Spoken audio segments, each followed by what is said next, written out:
Rajasthani painting का origin तो मानते हैं 15वीं-16वीं सदी में, पर इसका गोल्डन पीरियड रहा 17वीं-18वीं सदी। और कहते हैं कि मेवाड़ वो तो इसकी जड़ है, एकदम जन्मभूमि। हाँ, बिल्कुल सही कहा। अगर हम इंडियन पेंटिंग की जड़ों को देखें तो अजंता तो है ही एक बड़ा इंस्पिरेशन। राजस्थानी चित्रकला ने वहीं से प्रेरणा ली, फिर उसमें लोकल चीजें मिली, जैन, गुजरात, अपभ्रंश स्टाइल का असर आया और तब जाकर ये बनी। और हाँ, मेवाड़ का रोल शुरू में बहुत अहम रहा। एक बात और, इसके नाम को लेकर भी थोड़ी कहानी है। आनंद कुमार स्वामी ने सबसे पहले साइंटिफिक तरीके से इसको स्टडी किया। उन्होंने इसे राजपूत चित्रकला कहा। बाद में राय कृष्ण दास जैसे विद्वानों ने इसे राजस्थानी चित्र शैली नाम दिया।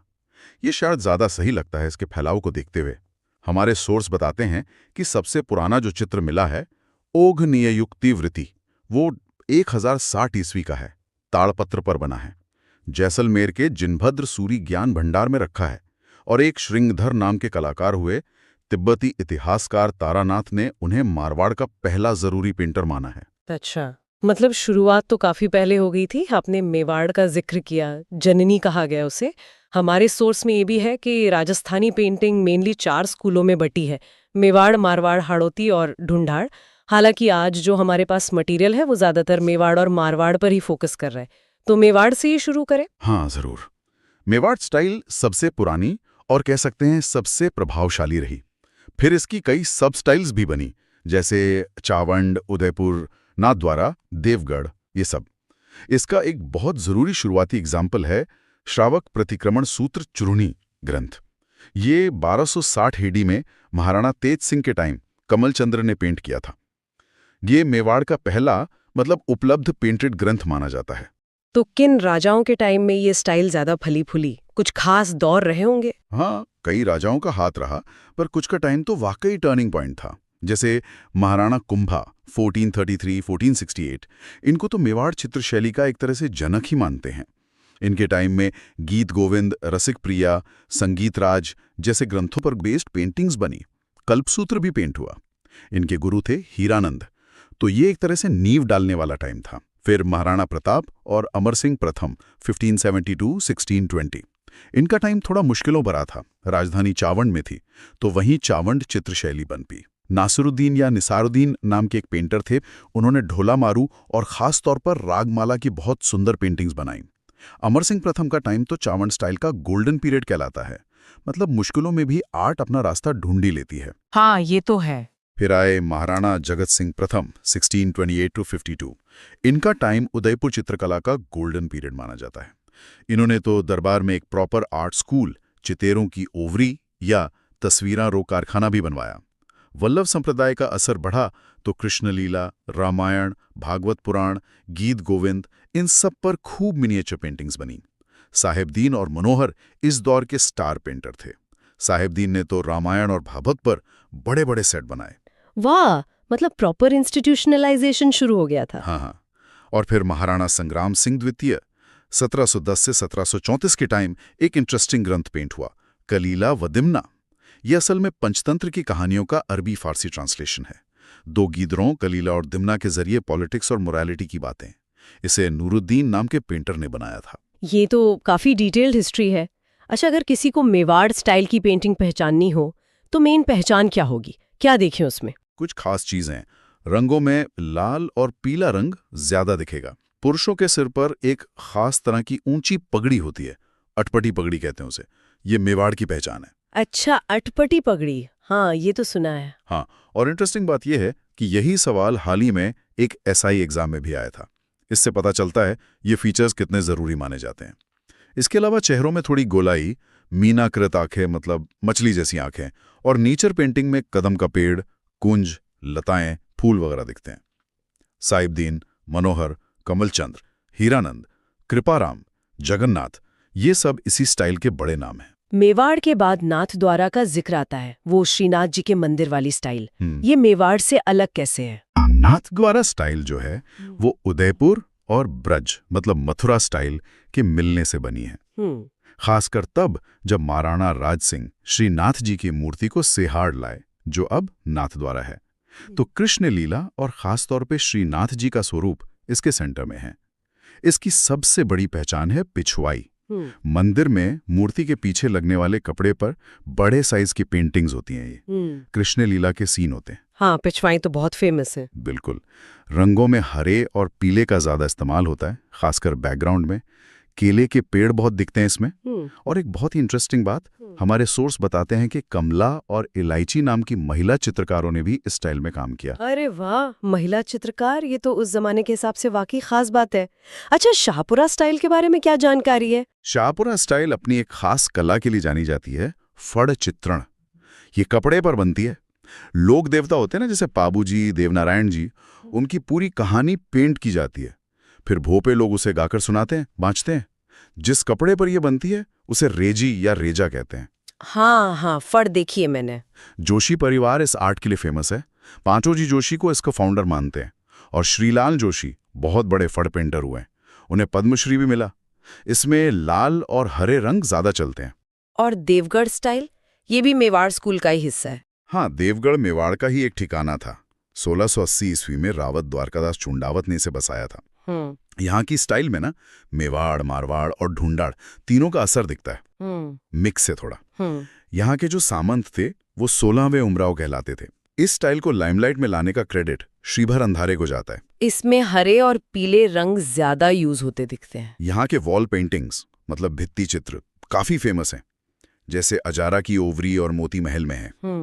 बक्ता, कंवला, बैजनाथ, चोखा जैसे पेंटर्स इस स्टाइल से जुड़े हैं। तो ये तो हुई मेवाड़ और उसकी सब स्टाइल्स की बात। अब थोड़ा पश्चिम की तरफ चलें। मारवाड़ स्कूल, जिसका सेंटर जोधपुर रहा। बिल्कुल। मारवाड़ स्कूल का असर काफी दूर तक था। जोधपुर तो था ही, बीकानेर, किशनगढ़, अजमेर, नागौर, जैसलमेर, सिरोही, सब पर इसकी छाप दिखती है। जोधपुर स्टाइल को ही मारवाड़ का ओरिजिनल फॉर्म मानते हैं। इसका डेवलपमेंट भी 16वीं-17वीं सदी में हुआ। राव मालदेव के टाइम में आर्ट को बढ़ावा मिला। महाराजा गज सिंह के टाइम ढोला मारू और भागवत जैसे इम्पॉर्टेंट चित्र बने। वीरजी नाम के पेंटर ने रागमाला सेट बनाया था। फिर महाराजा जसवंत सिंह प्रथम के टाइम कृष्ण लीला पर ज्यादा पेंटिंग्स बनी। थोड़ा मुगल असर भी आया। लेकिन महाराजा मानसिंह का टाइम खास है। वो नाथ संप्रदाय को मानते थे, तो उनके समय नाथ कैरेक्टर्स, शिव पुराण, दुर्गा पुराण, इन पर बहुत पेंटिंग्स बनी। शंकर दास, अमरदास भाटी, दाना भाटी जैसे कई आर्टिस्ट लगे थे इस काम में। और एक खास बात, मारवाड़ स्टाइल में लव स्टोरीज, मतलब प्रेमाख्यान का पेंटिंग खूब हुआ। जैसे ढोला मरवण, मूमल निहालदे, रूपमती बाज बहादुर। भाटी परिवार के आर्टिस्ट का इसमें बड़ा हाथ रहा। बाद में महाराजा तख्त सिंह के टाइम यहाँ भी कंपनी स्टाइल का असर आने लगा था। अच्छा, तो जोधपुर स्टाइल को पेंटिंग्स में कैसे पहचाने? क्या अलग दिखता है? इसकी अपनी अलग पहचान है। औरतों की आंखें बादाम जैसी थोड़ी खिंची हुई बनाते हैं। आदमियों के सिर पर ऊंची पगड़ी जो आगे की तरफ झुकी होती है।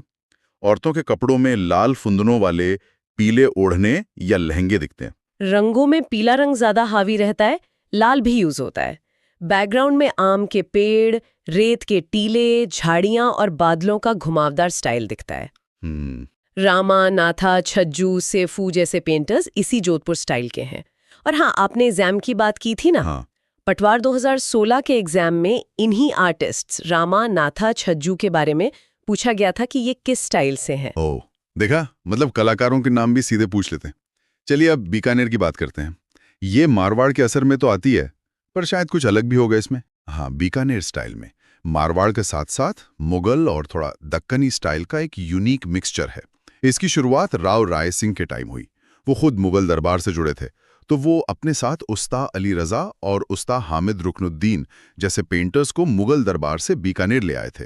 इसलिए यहाँ मुगल आर्ट का असर काफी गहरा है। महाराजा अनूप सिंह का टाइम 1669 to 1698 बीकानेर स्टाइल का गोल्डन पीरियड माना जाता है। इसकी सबसे हटके बात यह है कि यहाँ के पेंटर, जिन्हें उस्ताद कहते थे, वो अक्सर पेंटिंग के नीचे या पीछे अपना नाम, अपने पिता का नाम और बनाने का साल, संवत भी लिखते थे। सच में ये तो कमाल है, उस जमाने में सिग्नेचर करना। हाँ, ये बहुत रेयर था। रुकनुद्दीन, इब्राहिम, नाथू, ईसा जैसे पेंटर्स इस दौर के बड़े नाम हैं। बीकानेर की और क्या खासियत है? रंगों में लाल, बैंगनी, सलेटी और गोल्डन कलर का यूज मिलता है। लाइन वर्क बहुत बारीक होता है और चेहरे मुगल स्टाइल जैसे दिखते हैं। ऊंट की पेंटिंग भी यहाँ खास तौर पे होती है। बीकानेर में दो खास आर्ट फॉर्म बहुत फेमस हुई। एक तो उस्ता कला, ये ऊंट की खाल पर सोने की बारीक नक्काशी या पेंटिंग की कला है। इसे मुनव्वती कला भी कहते हैं। अच्छा, हाँ, उस्ता कला। हिसामुद्दीन उस्ता इसके बहुत बड़े कलाकार थे। उन्हें 1986 में पद्मश्री भी मिला था। और दूसरी है मथेरन कला। ये दीवारों पर माइथोलॉजिकल कहानियों और धार्मिक सीन्स के भित्ति चित्र बनाने की कला है। ज्यादातर जैन कम्युनिटी के आर्टिस्ट करते थे। महाराजा अनूप सिंह ने इसे भी सपोर्ट किया। और हाँ, ये मथेरन कला किस जिले की है, ये सवाल भी कृषि पर्यवेक्षक भर्ती 2019 में पूछा गया था। जवाब है बीकानेर। तो बीकानेर की अपनी अलग ही पहचान है उस्ता और मथेरन कला के साथ। अब उस स्टाइल पर आते हैं जिसका नाम सुनते ही एक खास तस्वीर दिमाग में आती है, किशनगढ़ और बणी ठणी। बिल्कुल, किशनगढ़ स्टाइल का डेवलपमेंट 17वीं सदी में महाराजा रूप सिंह के टाइम शुरू हुआ, पर इसका गोल्डन पीरियड आया 18वीं सदी में महाराजा सावन सिंह 1699 से 1764 के टाइम। सावन सिंह खुद आर्ट लवर थे, कृष्ण भक्त थे और नागरी दास नाम से कविताएं लिखते थे। उन्हीं के दरबार के पेंटर थे मोरध्वज निहाल चंद। उन्होंने सावन सिंह की प्रेमिका, जो एक सिंगर और पोएट भी थी, उनका असली नाम शायद रसिक बिहारी था, उनको राधा के रूप में पेंट किया और वही पेंटिंग बणी ठणी नाम से फेमस हो गई। हाँ, बणी ठणी। एरिक डिकिंसन और डॉक्टर फयाज अली ने इस स्टाइल को दुनिया के सामने लाने में बड़ा रोल निभाया। डिकिंसन ने तो बणी ठणी को भारत की मोनालिसा कहा और 1973 में भारत सरकार ने इसी बणी ठणी पेंटिंग पर पोस्टेज स्टाम्प भी जारी किया था। ये फैक्ट भी एग्जाम में आ चुका है। भारत की मोनालिसा, इसकी पहचान क्या है? क्यों ये पेंटिंग्स इतनी खास मानी जाती हैं? किशनगढ़ स्टाइल की जो फीमेल फिगर्स हैं वो एकदम अलग हैं। लंबा चेहरा, ऊंचा माथा, नुकीली लंबी नाक, पतले होंठ और सबसे खास है उनकी लंबी खींची हुई आंखें, कमल की पंखुड़ी या खंजन पक्षी जैसी।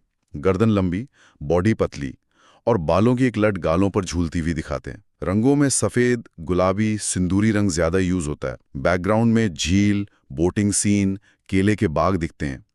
मेन थीम राधा कृष्ण की लव स्टोरीज हैं।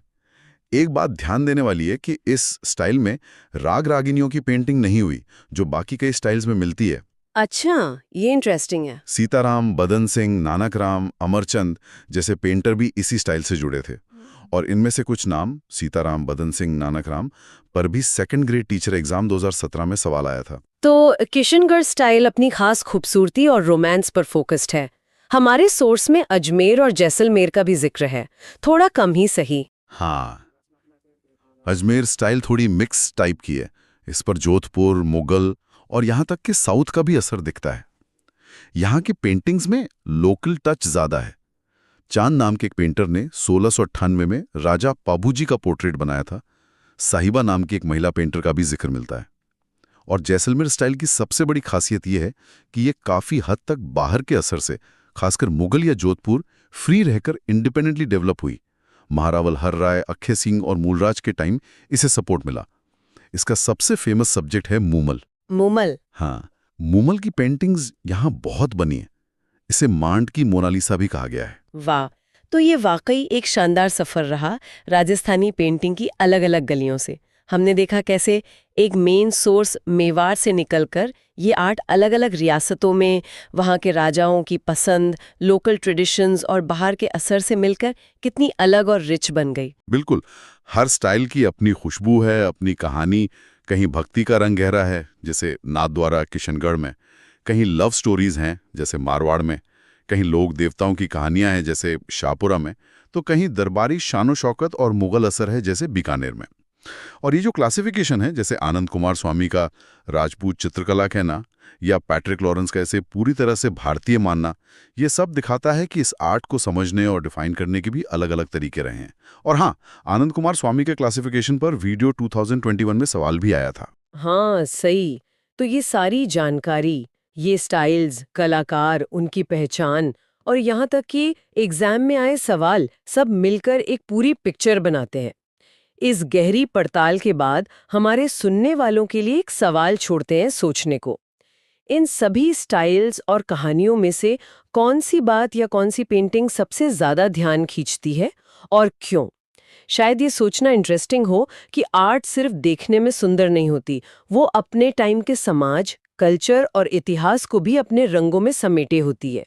ये नाम जुड़ा है कोटा, बूंदी, झालावाड़ इलाके से, जहाँ हाड़ा चौहानों का राज था, इसीलिए हड़ौती। बिल्कुल। और हाड़ौती में अगर देखें तो बूंदी शैली का जिक्र पहले आता है। हाँ, कहते हैं इसकी शुरुआत राव सुरजनहाड़ा के समय हुई। जी। फिर राव रतन सिंह के दौर में राग रागनियों का चित्रण, मतलब संगीत के सुरों को तस्वीरों में ढालना, वो चलन बढ़ा। राग मल्हार, राग भैरवी, राग दीपक जैसे चित्र। हाँ, और ये चित्र आजकल बनारस संग्रहालय में है, ऐसा सुनने में आया है। और मुगल बादशाह जहांगीर भी रतन सिंह से काफी प्रभावित थे। जी हाँ, उन्होंने रतन सिंह हाड़ा को सर बुलंद राय की उपाधि दी थी। अच्छा। ये सिलसिला रुका नहीं। फिर शत्रुसाल हाड़ा ने तारागढ़ किले में रंग महल बनवाया। रंग महल, वो अपने भित्ति चित्रों यानी म्यूरल्स के लिए मशहूर हुआ है ना। बिल्कुल। लेकिन अगर बूंदी शैली के सबसे सुनहरे दौर की बात करें, हाँ, तो वो राव उम्मेद सिंह का समय माना जाता है। और उम्मेद सिंह ने तो सुना है तारागढ़ किले में एक चित्रशाला ही बनवा दी थी। जी हाँ, चित्रशाला, जिसे कहते हैं भित्ति चित्रों का स्वर्ग। का एक चित्र भी बड़ा मशहूर है, जंगली सुअर का शिकार करते हुए। हाँ, वो तो काफी प्रसिद्ध हुआ। अच्छा, तो बूंदी शैली की खास पहचान क्या है? मतलब क्या चीजें एकदम उभर कर आती हैं? देखिए, सबसे पहले तो पशु पक्षी, उनका बहुत ही सजीव और शायद राजस्थान में सबसे ज्यादा चित्रण यहीं हुआ है। अच्छा। पशु पक्षियों के अलावा भित्ति चित्र भी बहुत बने, शायद सबसे ज्यादा यहीं। और संगीत से जुड़ाव, राग रागिनियों का चित्रण? हाँ, राग रागिनियों का सर्वाधिक चित्रण, शिकार के दृश्य भी मिलते हैं। और रेखाएं, मतलब लाइंस, बहुत मजबूत और साफ दिखती हैं चित्रों में। रंग कौन से ज्यादा इस्तेमाल हुए? हरा और पीला रंग प्रमुख थे। पेड़ों में देखें तो खजूर का पेड़ अक्सर दिखता है। और पक्षी, मोर? हाँ, पक्षियों में मोर और पशुओं में हिरण। वो वर्षा में नाचता मोर वाला चित्र तो जैसे बूंदी शैली का प्रतीक ही है। बिल्कुल। और चित्रकार? सुरजन, अली अहमद, साधुराम, ये कुछ नाम हैं। जी। अब बूंदी के साथ ही हाड़ौती स्कूल में कोटा शैली का भी बड़ा नाम आता है।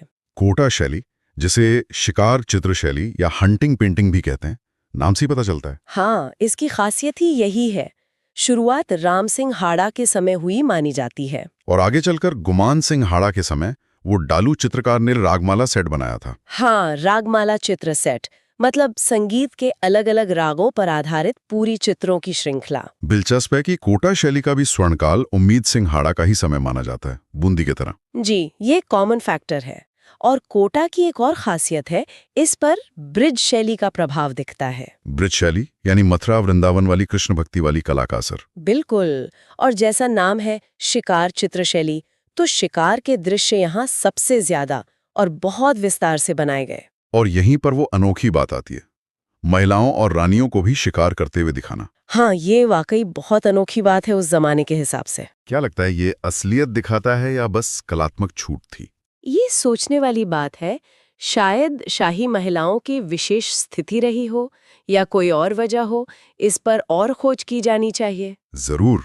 कोटा के गढ़ पैलेस में झालाओं की हवेली का भी जिक्र है भित्ति चित्रों के लिए। हाँ, वो भी प्रसिद्ध है।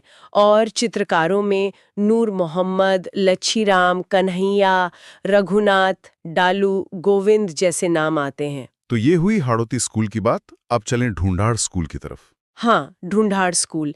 इसमें आमेर, जयपुर, अलवर, शेखावाटी, उन्यारा जैसी कई महत्वपूर्ण शैलियां शामिल हैं। शुरुआत आमेर से करते हैं, जो इस स्कूल की सबसे पुरानी शैली मानी जाती है। जी, माना जाता है कि आमेर शैली राजा मानसिंह प्रथम के समय शुरू हुई। और वो आदि पुराण वाला चित्र पुष्पदंत का बनाया हुआ। हाँ, पुष्पदंत द्वारा मानसिंह के समय बनाया गया आदि पुराण इसे इस शैली का पहला ज्ञात चित्र मानते हैं। मानसिंह के समय भित्ति चित्रण भी शुरू हुआ यहाँ, जो राजस्थान का सबसे प्राचीन माना जाता है। जी बिल्कुल। यशोधा और रज़्मनामा वाले चित्र इसके उदाहरण हैं। रज़्मनामा, ये तो महाभारत का फारसी अनुवाद और चित्रण था ना, अकबर के कहने पर? हाँ, मानसिंह ने अकबर के कहने पर इसे तैयार करवाया था। ये दिखाता है कि कला और राजनीति कैसे जुड़े थे। और आमीर के महलों का भित्ति चित्रण मुरली नामक चित्रकार ने किया था। जी, और मानसिंह ने मौजमाबाद नगर का भी भित्ति चित्रण करवाया था। आमेर शैली का स्वर्णकाल कौन सा था? मिर्जा राजा जयसिंह का समय।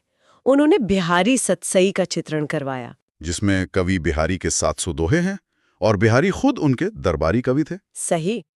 इस शैली पर मुगल प्रभाव साफ दिखता है और भित्ति चित्रण तो इसकी खासियत थी ही। कुरान पढ़ती शहजादी जैसा चित्र इसकी नफासत दिखाता है। जी, पुष्पदंत, मुरली, मुन्नालाल, हुकुमचंद जैसे कलाकार इससे जुड़े रहे। आमिर के बाद फिर कहानी जयपुर शैली की आती है। हाँ, जयपुर शैली। इसकी शुरुआत की सवाई जयसिंह ने, जिन्होंने जयपुर शहर बसाया। और उन्होंने चित्रकला के लिए एक अलग विभाग ही बना दिया था, सूरत खाना। जी, सूरत खाना। ये दिखाता है कि वो कला को कितना प्रोत्साहन देते थे।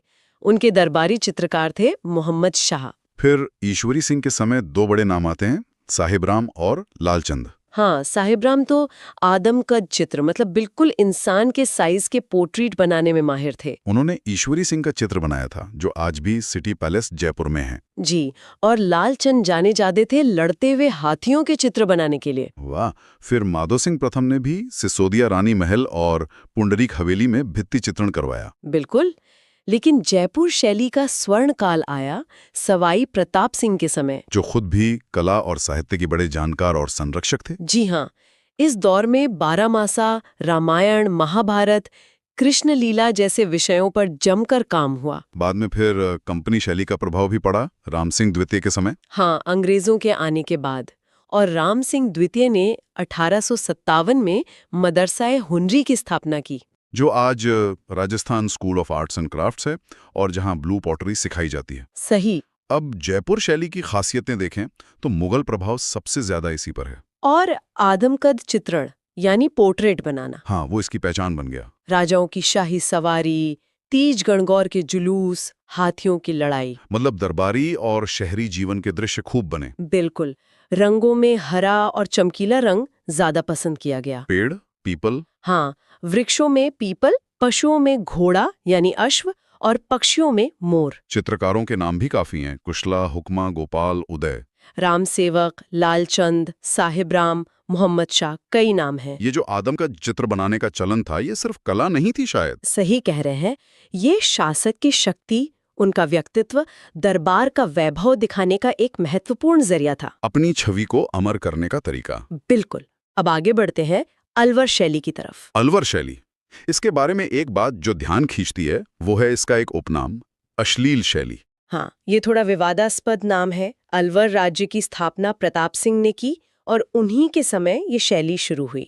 फिर राव बख्तावर सिंह के समय राजगढ़ के शीश महल में भित्ति चित्रण हुआ। जी, और कुछ खास चित्र मशहूर हुए, जैसे वेणी गूंथती नायिका, कांटा निकालती नायिका, अंगड़ाई लेती नायिका। चित्रकार थे शिव कुमार और डालचंद। हाँ, और बख्तावर सिंह खुद कविता भी लिखते थे, बख्तेश और चंद्र सखी नाम से। अलवर शैली का स्वर्ण काल कौन सा माना जाता है? विनय सिंह का समय। उनके चित्रकार थे बलदेव और गुलाम अली। गुलाम अली, जिन्होंने गुलिस्तां को जेवराती स्याही से चित्रित किया था। जी हाँ, गुलिस्तां। सोचिए कितनी बारीकी और भव्यता होगी।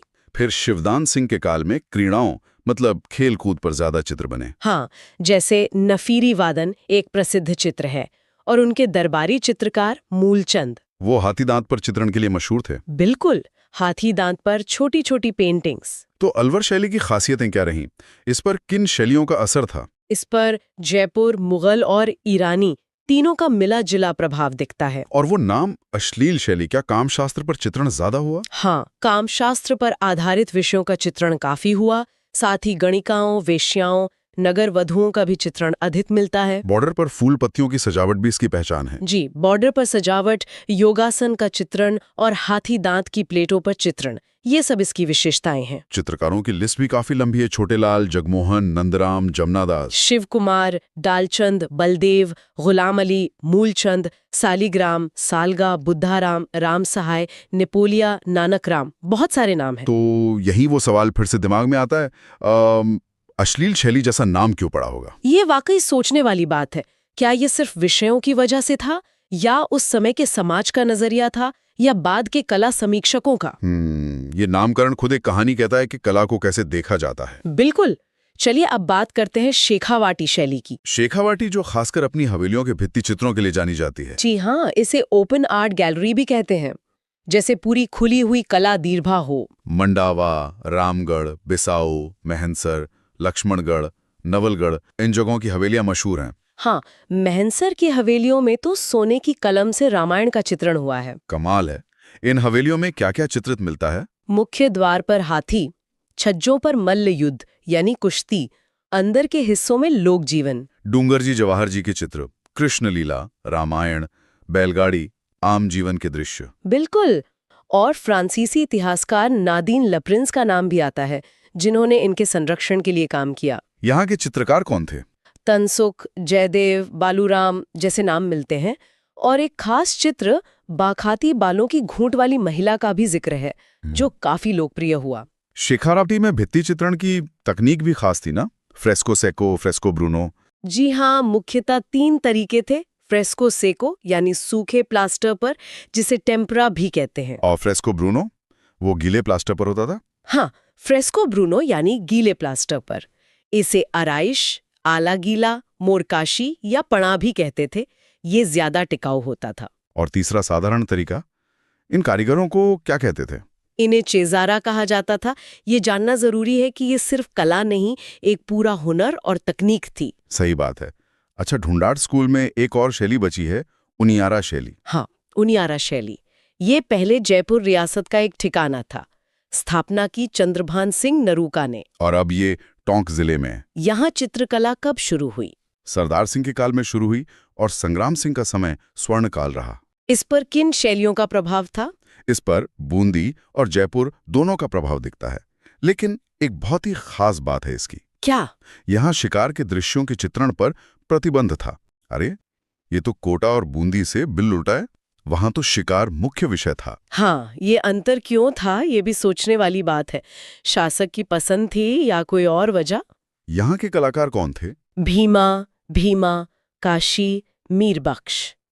मीरबख्श ने राम, सीता, लक्ष्मण, हनुमान जी का चित्रण किया है, जो धार्मिक प्रभाव दिखाता है। तो ये हमने हाड़ौती और ढूंढाड़ स्कूल की कई शैलियों की यात्रा कर ली। जी, बूंदी, कोटा। फिर आमेर, जयपुर, अलवर, शेखावाटी और उनियारा।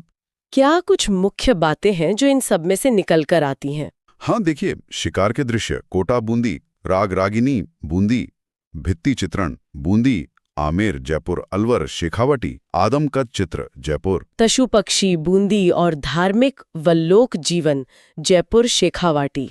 ये कुछ मुख्य थीम है। और लगभग सभी शैलियों पर मुगल प्रभाव तो है ही, पर साथ ही स्थानीय और दूसरे क्षेत्रीय प्रभाव भी हैं, जैसे कोटा पर ब्रिज, अलवर पर ईरानी। और अलग अलग शासकों ने इन्हें संरक्षण दिया, जिससे ये विकसित हुई। कुछ का काल तो स्वर्ण काल कहलाया। बिल्कुल। और हमने कई महत्वपूर्ण चित्रकारों का जिक्र किया और उनकी खासियतें भी जानी। जैसे साहिब राम आदमकद चित्रों के लिए, लालचंद हाथी लड़ाई के लिए, मूलचंद हाथी दांत पर चित्रण के लिए। जी, और कुछ एकदम याद रखने लायक बातें।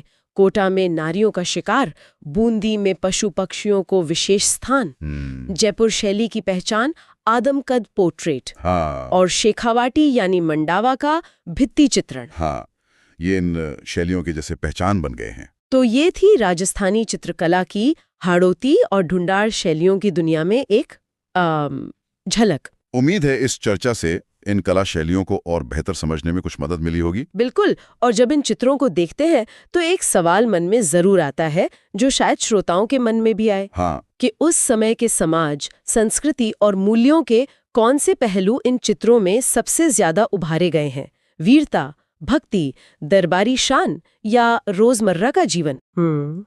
ये बहुत अच्छा सवाल है। और साथ ही ये भी सोचना दिलचस्प है कि क्या कुछ ऐसा भी है जो इन चित्रों से नदारद सा लगता है? हाँ, और अगर ऐसा है तो क्यों? बिल्कुल। ये पहलू शायद हमें उस दौर की कहानी का वो हिस्सा बता सकते हैं जो कहा नहीं गया। इस नजरिए से इन कलाकृतियों को देखना शायद एक नया अनुभव दे सकता है।